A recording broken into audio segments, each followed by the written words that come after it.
Começa agora o programa Momento Espírita na TV.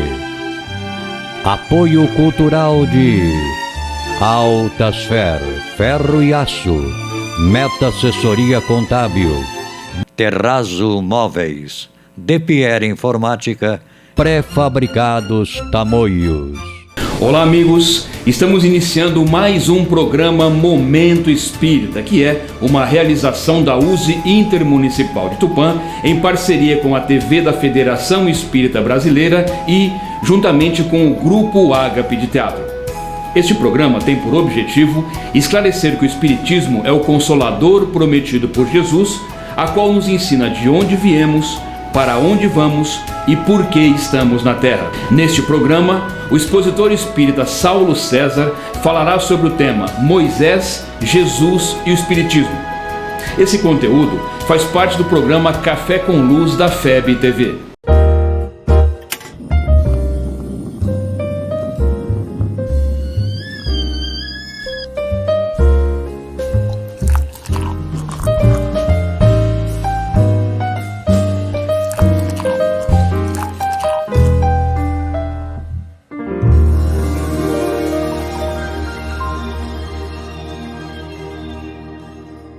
Meus queridos amigos, estamos aqui de volta para mais um Café com Luz.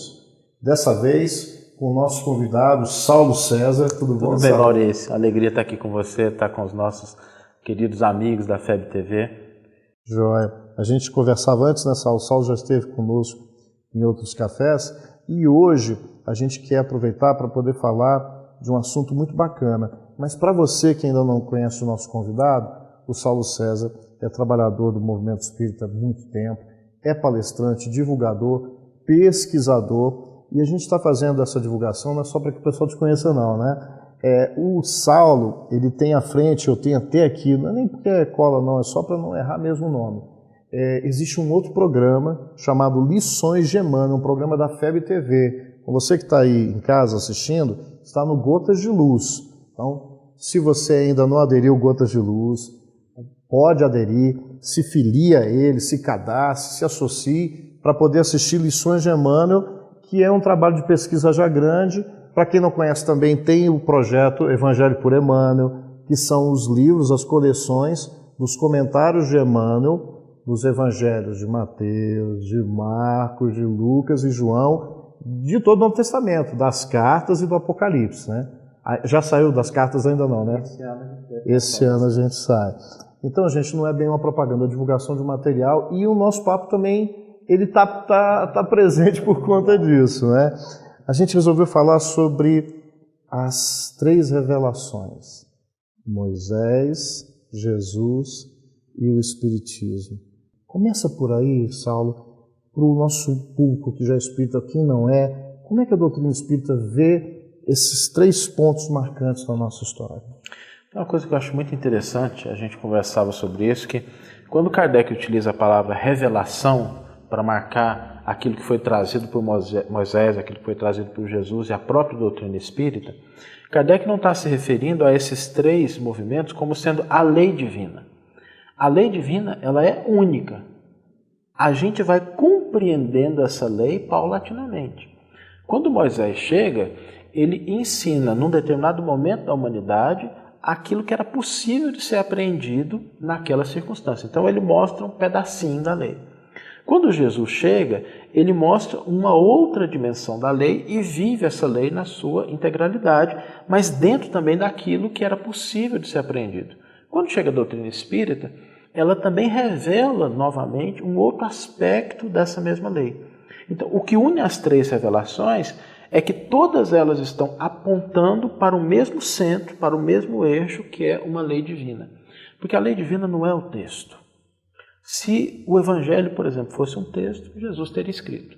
Em vez de ter reencarnado, ele teria descido, materializado o texto e teria nos colocado. Aliás, nós temos muito problema com o texto, né? Muitos, né? Porque o texto, ele reflete aquilo que foi trazido por Jesus.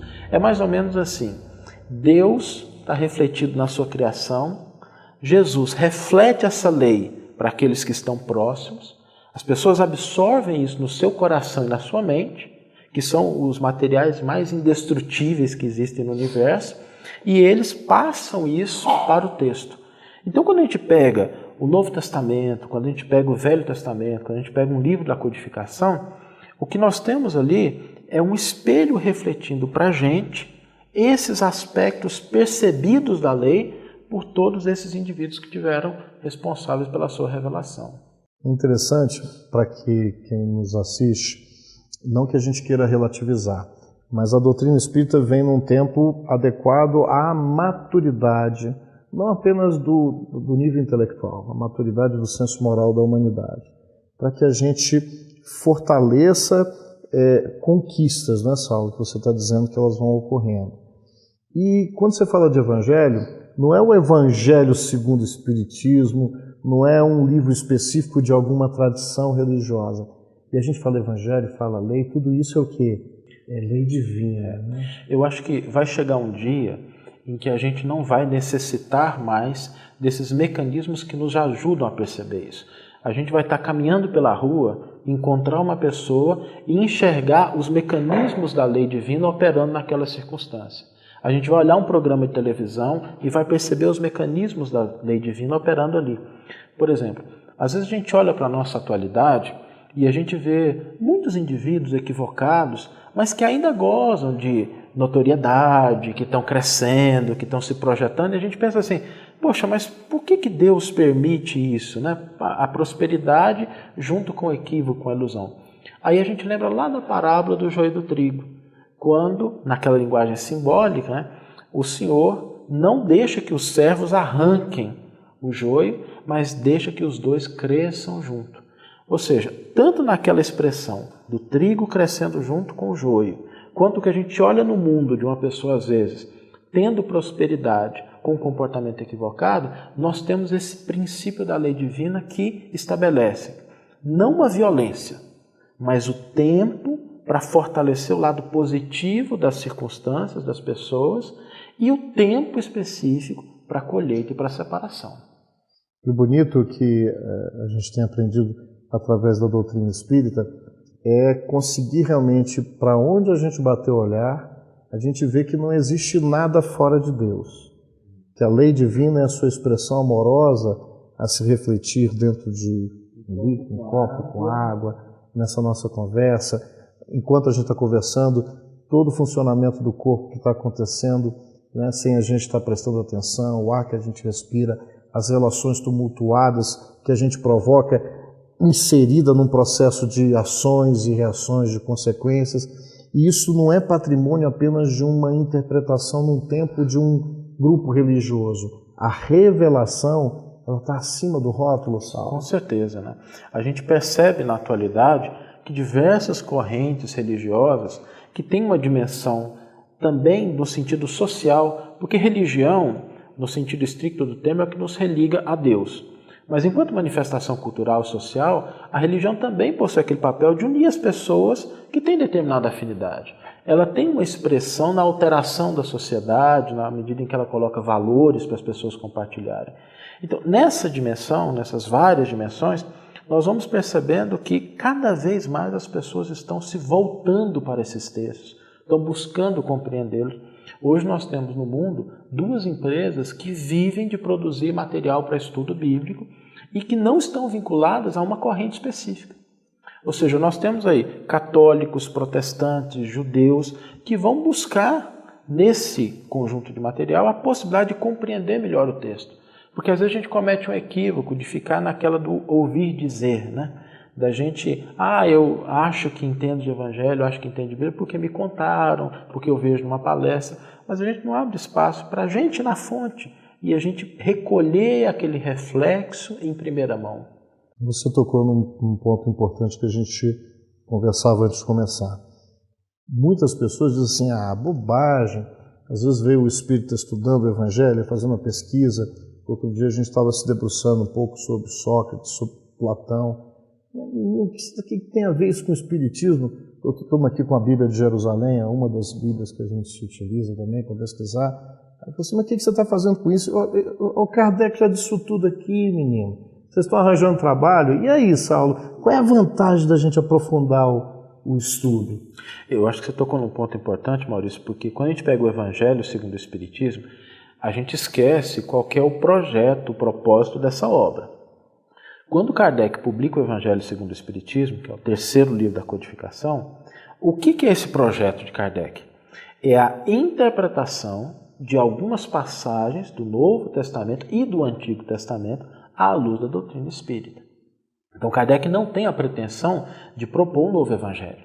O que ele está fazendo é retomar o texto, agora já com conhecimento da vida espiritual, da comunicabilidade dos espíritos, e trazendo sobretudo a contribuição da espiritualidade para o entendimento daquilo que Jesus legou para os seus colaboradores e eles registraram. O projeto do Evangelho segundo o Espiritismo nasce da questão 627 de O Livro dos Espíritos, quando Kardec pergunta de maneira muito precisa: se Jesus ensinou as verdadeiras leis de Deus, qual a utilidade do ensino que os Espíritos dão? Terão que nos ensinar mais alguma coisa?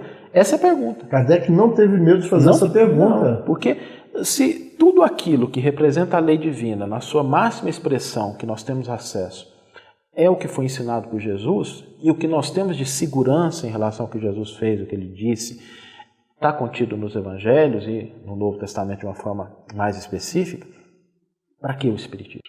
E os Espíritos respondem: Jesus falava de conformidade com os tempos e os lugares. Faz-se mistério agora que aquelas leis, e eles fazem referência a isso, sejam explicadas e estejam à disposição de todos, porque poucos são os que as compreendem e menos ainda aqueles que as praticam. Nessa resposta dos Espíritos, nós temos aí a necessidade do entendimento cultural, linguístico, social, no qual a mensagem de Jesus foi estabelecida. Nós temos a evidência da importância da prática, mas uma prática que só vem depois que nós conhecemos, porque poucos são os que as compreendem, mas é preciso compreender. Dos que compreendem, uma parcela pratica. E muito bonito isso, porque nessa sequência, nas 621, esse conjunto de perguntas vale a pena muito café. Para o nosso telespectador, ele pega a 614, 621, 625 e 27. 27, né? Pronto. Fica aí a dica. Mas nas 621 é notável isso, porque nós estamos falando de lei, né? Olha outra provocação, Saulo. Kardec, incrível, né? Como continua atual? Kardec pergunta: onde é que está escrita? Nós estamos falando de texto, né? Onde é que está escrita a lei de Deus? Qual é a resposta? A resposta é na consciência. Na consciência. Não é o texto. O texto, ele é a expressão dessa lei. Quando a gente pega, por exemplo, o Evangelho de Mateus e a gente lê, nós temos ali na nossa frente o reflexo de como aquilo que Jesus refletiu para nós, dessa lei divina, foi recolhido por um conjunto de pessoas que tinham como público principal judeus convertidos ao cristianismo e que ele tenta expressar o que ele sentiu. É por isso que quando a gente pega os evangelhos, existem divergências, existem problemas entre eles, mas não no sentido de se contraporem. É porque cada um está refletindo do seu ponto de vista, com aquilo que foi passível de apreensão, e está ofertando o que conseguiu. É a experiência de um Mateus que não só leu, né? Porque ele leu no Cristo, a experiência de vida do que ele absorveu, daquilo que ele vivenciou, porque ele teve contato com Cristo, mas também daquilo que ele colheu de experiência com os outros, né? A experiência de um coração, né? Isso é interessante, que, por exemplo, o Evangelho de Mateus, ele tem uma parte muito bonita que é o Sermão do Monte. Que é a parte do Novo Testamento, seguramente sobre a qual mais se escreveu ao longo da história humana.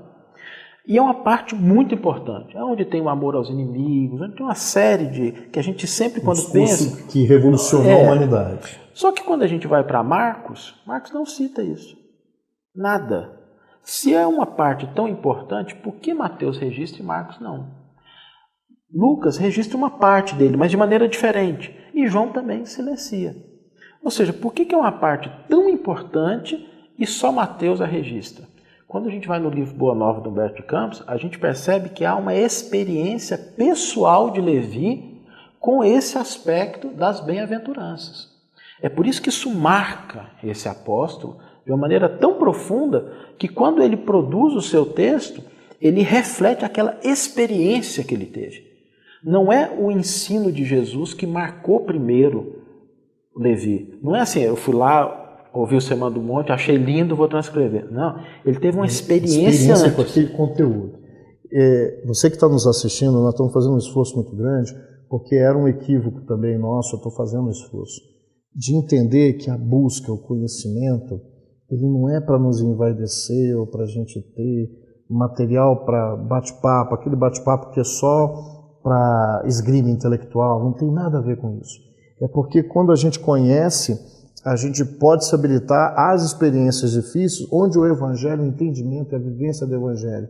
E esse contato com Cristo, nós não temos o contato com a pessoa física dele, mas ele nos disse que nós o encontraríamos na palavra dele, nessas experiências.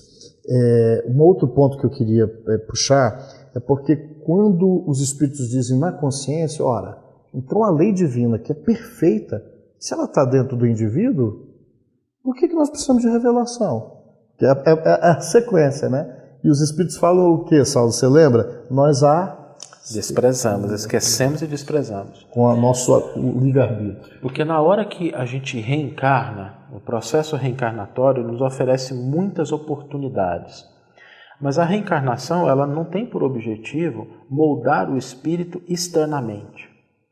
Então ela não nos dá a informação, por exemplo, para a grande maioria de nós, de quem que a gente foi, o que a gente fez, por quê? Porque, por exemplo, se o criminoso soubesse com absoluta segurança de que ele ia cometer um crime, ele seria preso, ele não cometeria o crime. Só que isso seria uma imposição externa.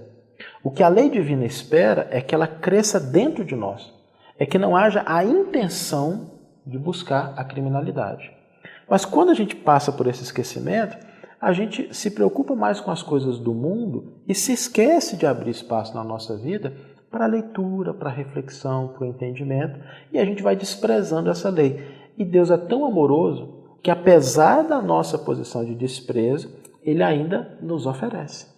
Ele traz cotidianamente a possibilidade de a gente ter contato com ela, através de um Moisés que vem revelar uma parte, de um Cristo que vem exemplificar, da doutrina espírita que vem explicar. E a gente vai ver, a gente fala, por exemplo, em 3 revelações, e a gente entende também com a doutrina espírita que a gente marca muito a figura de Moisés com uma importância muito grande, a figura inigualável do Cristo, que a gente sabe que é o ser mais perfeito, é a 625, né, que a gente falou, né? Qual é o tipo, o modelo? E aí a gente vê no Espiritismo, não na figura de Kardec, ele mesmo tem um papel de ele dizer, olha, essa doutrina é dos Espíritos, né? Mas esses são os 3 pontos que nós apoiamos.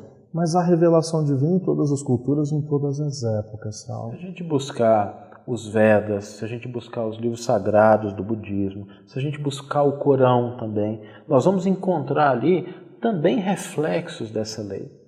Obviamente que, assim como a própria revelação de Moisés, e Kardec deixa isso muito claro no capítulo 1 do Evangelho segundo o Espiritismo, ela é eivada daquela necessidade de orientação para um momento cultural específico em que a mensagem estava sendo trazida, a gente tem outras propostas também, que também estão adequadas à cultura, a tempos específicos. O que a gente precisa é separar aquilo que é a orientação transitória daquilo que existe de eterno representado dentro dessas leis. É como, por exemplo, a gente dá uma aula para uma criança tentando explicar os rudimentos da matemática e a gente usa, olha, 2 pirulitos, 2 balinhas, 2 sorvetes, para ensinar a soma. Mas depois que isso é aprendido, você não precisa mais dessas figuras que são interessantes para o universo infantil, porque aquilo já está internalizado. E uma característica desses 3 pontos que nós estamos destacando é o ensinamento moral como prioridade nessa revelação. Porque se a gente abrir mais o leque, o cientista que faz uma descoberta na leitura e no estudo, na observação da natureza, é o enfoque da ciência tentando entender quem? Deus. Na biologia, na física, na química, tudo isso é evangelho no sentido maior, Saulo? A gente pode ter essa pretensão de falar? Essa divisão que a gente faz entre ciência e religião, que é uma coisa que Kardec aborda também, logo no começo do Evangelho, é uma divisão muito mais para fins didáticos e dada a nossa limitação de entendimento. Porque a lei divina, ela não é de 2 faces. Não tem uma lei para o mundo e uma lei moral. É a mesma lei. É mais ou menos assim, quando a gente abusa um pouco da comida, é uma lei física que nos ensina uma lei moral, porque a gente começa a se sentir mal com aquilo. Dessa forma, a gente separa isso para que a gente consiga entender. Mas do ponto de vista da lei, é uma única lei. É uma lei de justiça, de amor e de caridade. É uma lei que impera do átomo ao arcanjo, como o Livro dos Espíritos nos diz. A gente estava falando dos 160 anos que a gente está fazendo do Livro dos Espíritos, obviamente a obra inaugural da doutrina espírita. São 160 anos de uma contribuição que, quando a gente fala, a nossa referência à doutrina espírita, quem está nos assistindo, nós temos aí pessoas que são simpáticas, outros são espíritas mesmo, é a nossa referência. Mas o espiritismo com Kardec nunca teve a pretensão de também criar um movimento religioso no sentido de defender ou de destruir, desvincular com as outras correntes. Essa é uma outra chamada de atenção que nós, espíritas, também precisamos ter. O espiritismo é para os espíritas ou o espiritismo é para a humanidade, e os espíritas têm um papel importante? A gente está caminhando aí já para o final, mas eu queria muito tocar nesse aspecto. Esse ponto é importante porque a gente às vezes confunde o que é doutrina espírita e o que é movimento espírita. A doutrina espírita é patrimônio da humanidade. O movimento espírita é obra humana. O movimento pode falhar, a doutrina não. Os princípios da doutrina, uma vez que eles chegam e que eles estão à disposição da humanidade, eles vão perpassar todos os mecanismos das dimensões do conhecimento humano. A mesma coisa aconteceu com a primeira revelação. Porque a primeira revelação, quando Deus fala a Abraão, ele diz, né? Eu serei o teu Deus, tu serás o meu povo, e tu serás uma bênção para todas as nações. A posição da doutrina espírita é exatamente essa, né? De recolher esse novo movimento da revelação da lei divina em primeiro lugar e exemplificar isso para a sociedade. Mas as características marcantes da revelação através de Moisés, de Abraão, da experiência desse evangelho no povo hebreu, é um patrimônio de toda a humanidade. Olha, a gente começa a estudar isso, principalmente no meio espírita, a gente começa a entender a profundidade desse trabalho elaborado, conduzido, supervisionado pelo Cristo durante séculos e séculos. Ou seja, é como se a gente ignorasse as aulas magnas iniciais que o professor nos deu e que queira ficar somente com aquelas últimas, porque a gente acha que são as mais importantes, né? A gente está aqui com um exemplar, então mais do que, você falou bem no início, né? Mais do que o texto, está aqui a Bíblia. Existe uma experiência humana registrada aqui em que a gente precisa ter um carinho, um respeito para mergulhar nesse passado com mais critério, ver o valor daquela cultura, das expressões. Isto que é literatura, não é, Saulo? A gente estuda isso para a gente poder ganhar tempero desse evangelho. Acho que existem duas chaves para a gente entender a Bíblia, principalmente o Velho Testamento, que é a parte assim, talvez mais áspera, né? A primeira delas é a gente entender que não é um livro. Nós temos uma coleção de livros ali. E como uma coleção de livros, cada um tem o seu enfoque, a sua proposta, o seu tempo. São livros que, entre a produção dos primeiros textos e dos últimos, nós temos aí um milênio. O Brasil tem pouco mais de 500 anos. Ou seja, a gente tem uma coleção livros que foram escritos no dobro do tempo em que nós temos o nosso país. Então é natural que eles tenham enfoques diferentes. O outro é que o Velho Testamento ele revela o aspecto da lei divina no processo de relação da criatura com o Criador. É um conjunto de experiências. A gente às vezes pega o Velho Testamento para ler como se ele fosse um manual. Ele não é um manual. Ele é um relato de pessoas que vivenciaram essa experiência e que às vezes acertaram e tiveram o resultado do acerto e que às vezes erraram e tiveram o resultado do erro. Por isso é que a gente tem relatos que às vezes nos chocam, mas é porque a gente não entende o contexto e não tem a visão ampla de perceber que ali há um desprendimento de mostrar, olha, isso aqui a gente fez e não deu certo. É a mesma coisa, por exemplo, de 1 a 2 mil anos do Emmanuel, em que ele traz uma experiência de vida dele, para quê? Para assim vai descer? Não, porque é uma experiência que ele fracassou, mas para que ele possa efetivamente compartilhar essa vivência, essa experiência de contato com a divindade. É fantástico porque tem muita riqueza. E antes da gente finalizar esse momento, nós vamos dar sequência aí falando sobre essas revelações. Vamos deixar esse convite para já uma boa provocação para o nosso telespectador, mas eu quero que você faça e depois a gente encerra, tem um minutinho aí, faz o convite aí para o nosso irmão em relação à importância da gente começar a olhar com mais carinho e reforçar aquilo que você já havia dito da importância do estudo para nos libertar. Vamos lá. Eu acho que esse é o convite feito por Kardec, quando ele nos convida a conhecer o texto com profundidade, a analisá-lo. E eu tenho certeza que quando a gente se aproxima desse texto, a gente tem essa vibração em primeira mão. Então, se a gente puder voltar a esse texto com a chave da doutrina espírita, com esse entendimento que a gente já tem, nós vamos recolher dali pérolas preciosas para o nosso entendimento dessa lei que rege os nossos destinos. Eu vou, para a gente não cortar, porque nós vamos dar sequência a esse mesmo assunto, vamos fazer uma segunda parte, Saulo.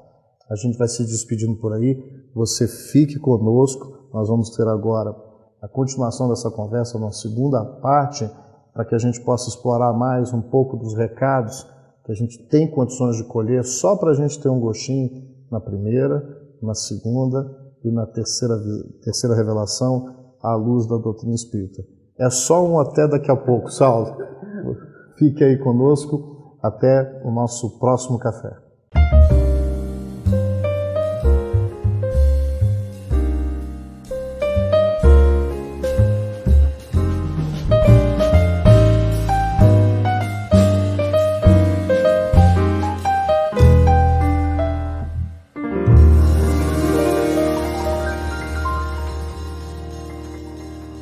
Apoio cultural de Altasfer, ferro e aço, a mais completa linha de materiais para serralheria, ferro para construção, estruturas metálicas, bobinas galvanizadas e caixas para portões basculantes. Altasfer, ferro e aço, Avenida Tabajaras 1695, telefone 3496-1110. A Meta Assessoria Contábil é um escritório de contabilidade com foco na sua empresa, com uma equipe especializada. Prestamos serviços de contabilidade, escrita fiscal, departamento pessoal, abertura de firmas, imposto de renda e demais assuntos fiscais e tributários. Mantenha sua contabilidade em dia com a Meta Assessoria Contábil.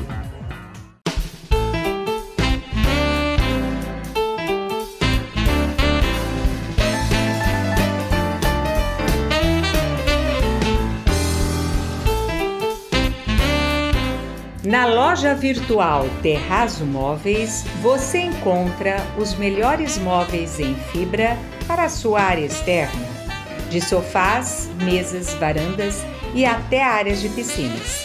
Projetamos o seu móvel à sua escolha, na cor, modelo e tecelagem. Também vendemos ombrelones de diversos tamanhos, cores e formatos, redondo ou quadrado. Na decoração, temos almofadas e quadros para a área externa em tecidos aquablock, impermeabilizados e resinas especiais. Confira nossos preços imbatíveis. Visite nossos endereços eletrônicos. DPR Informática. Venda e assistência técnica em servidores, redes Wi-Fi, equipamentos de informática, câmeras residenciais e comerciais. Atendimento personalizado com orçamento por hora ou mensal. Também trabalhamos com cartuchos e toners originais, compatíveis e recargas.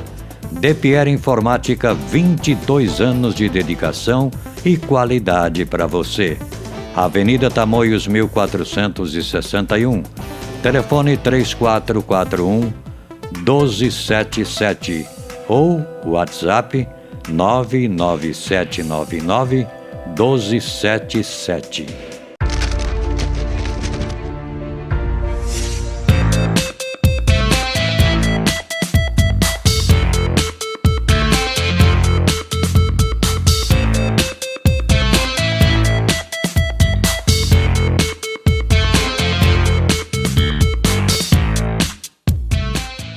E você assiste agora no programa Momento Espírita mais um quadro que fala sobre arte e espiritismo. E é uma grande parceria entre o programa Momento Espírita e a TV Mundo Maior. Assista então agora o musical Mundo Maior.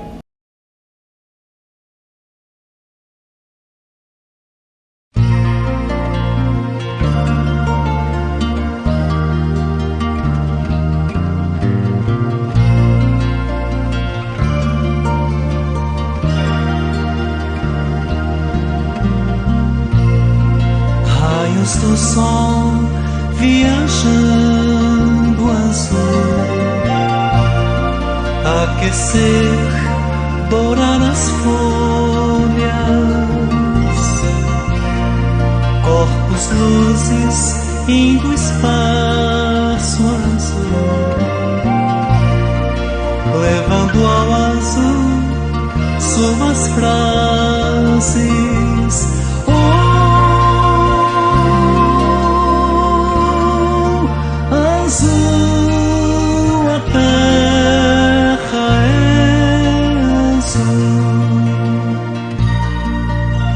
Os lírios lá dos campos liberam aroma. Vem no vento e o vento vem via azul.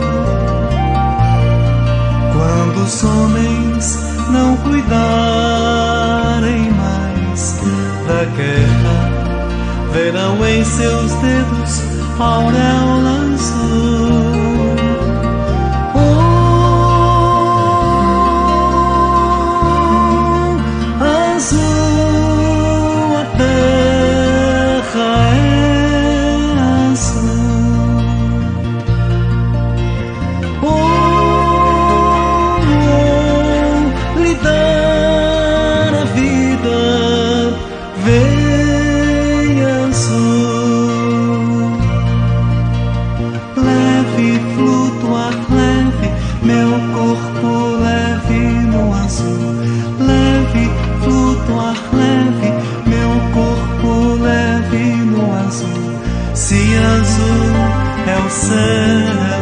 Na terra do seu céu tens o céu azul.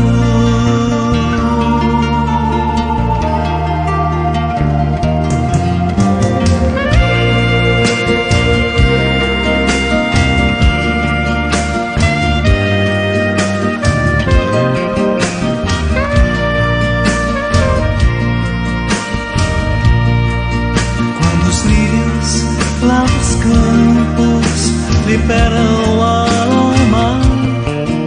Vem no vento e o vento vem via azul. Quando os homens não cuidarem mais da guerra, verão em seus dedos a auréola azul.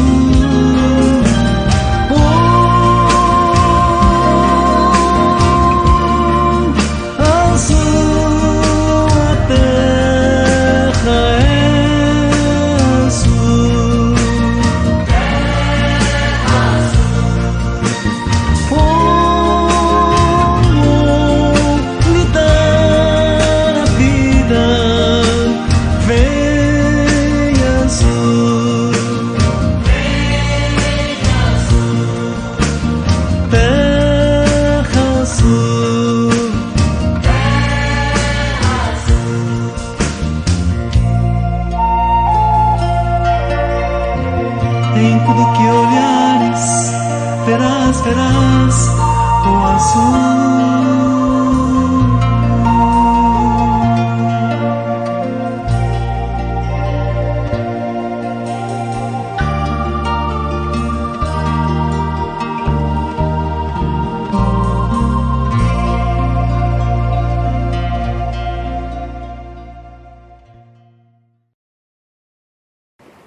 Os amigos espirituais têm nos dito que nós cantamos o azul pelo fato de que a terra, uma simbologia do verde, onde a natureza vasta, é rica, não há mais um lugar onde o homem não tenha conquistado. Mas o azul não. O azul como simbologia do infinito, do grande universo, é uma grande escalada do Espírito e todos nós estamos em direção a esse azul. Portanto, a música Terra Azul é um estímulo a todos nós, espíritos imortais, adquirirmos essas regiões mais belas, mais suaves, divinas, nos tornando divinos para habitarmos essas regiões azuis, no sentido de elevação. Por isso nós cantamos o azul e a Terra Azul, música, quer dizer exatamente isso. Terra é azul, quando os lírios... Encerramos aqui o nosso programa, gratos pela sua atenção. Que Deus o abençoe e o proteja, como também a toda a sua família. Até o nosso próximo programa.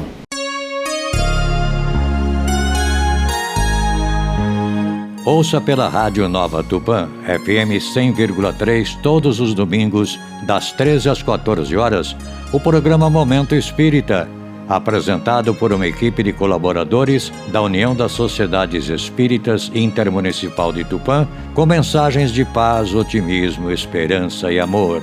Programa Momento Espírita, todos os domingos, às 13 horas na Rádio Nova Tupã, FM 100,3.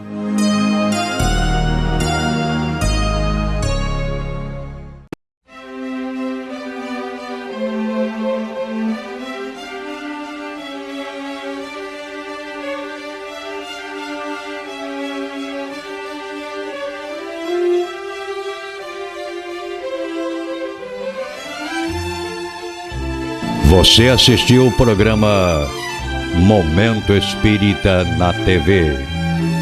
Apoio cultural de Altasfer, Ferro e Aço, a mais completa linha de materiais para serralheria, ferro para construção, estruturas metálicas, bobinas galvanizadas e caixas para portões basculantes. Altasfer, Ferro e Aço. Avenida Tabajaras 1695, telefone 3496-1110. A Meta Assessoria Contábil é um escritório de contabilidade com foco na sua empresa, com uma equipe especializada.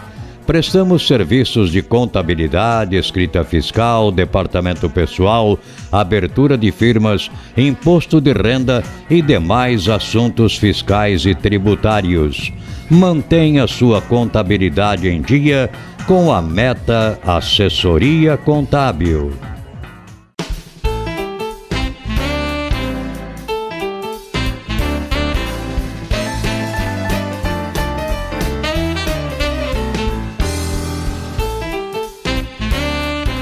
Na loja virtual Terrazo Móveis, você encontra os melhores móveis em fibra para a sua área externa, de sofás, mesas, varandas e até áreas de piscinas.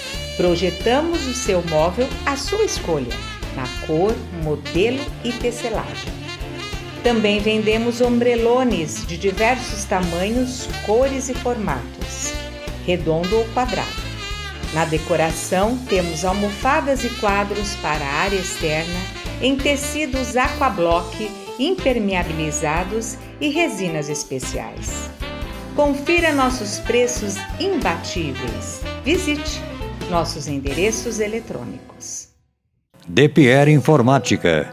Venda e assistência técnica em servidores, redes Wi-Fi, equipamentos de informática, câmeras residenciais e comerciais. Atendimento personalizado com orçamento por hora ou mensal. Também trabalhamos com cartuchos e toners originais, compatíveis e recargas. DPR Informática, 22 anos de dedicação e qualidade para você. Avenida Tamoios 1461. Telefone 3441-1277 ou WhatsApp 99799-1277.